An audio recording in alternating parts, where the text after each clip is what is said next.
வணக்கம் நண்பர்களே. முந்தைய காணொளி பதிவில் ஒரு தேள் வந்ததுனால நீச்சல் அடிக்காமல் விட்டு வெளியே வந்ததை பற்றி போட்டிருப்பாங்க.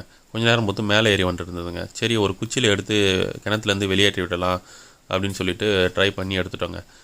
எடுத்து அது ஒரு கல்லில் வச்சு அது சினங்குண்டில் வச்சு எப்படி அது கொட்டுதுன்றதை பார்க்கலாம் அப்படின்னு ஒரு எக்ஸ்பெரிமெண்ட் பண்ணலான்னு ட்ரை பண்ணோங்க. தேளோ பாம்போ அதை நம்ம சீண்டாத வரைக்கும் நம்மள எதுவும் பண்ணாதுன்னு எல்லாருக்கும் தெரியுங்க. இதே வீடாக இருந்தால் அடிச்சிட்ருப்போம். அது கழனி காடு ஃபார்மிங் லேண்ட் இருந்ததுனால அது அதனுடைய ராஜாங்கம், நம்ம அது எதுவும் பண்ணக்கூடாது.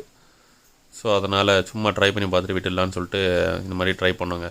முதல்ல பார்த்தீங்கன்னா அந்த குச்சியை பார்க்கும்போது அது அப்சர்வ் பண்ணுங்க, சில மாதிரி இருந்துட்டு அப்சர்வ் பண்ணுது என்ன நடக்குதுன்றதை. அதுக்கப்புறம் பார்த்திங்கன்னா தன்னுடைய 2 கைகளாலேயும் அந்த குச்சியை போட்டு நல்லா கடிக்குது. அதுக்கப்புறம் கொஞ்சம் கோவமான உடனே பார்த்திங்கன்னா தன்னுடைய கொடுக்குனால கொட்டுன்னு கொட்டுதுங்க அந்த குச்சியை. நீங்களே பார்த்தீங்கன்னா தெரியும். எத்தனை வாட்டி பட்டு பட்டுன்னு கொட்டிகிட்டே இருப்போம். தன்னோட விஷயத்தை எல்லாம் வெளியேற்றுச்சுங்க. அப்புறம் கொஞ்ச நேரம் பார்த்து அதனுடைய இடத்துல விட்டுட்டோங்க.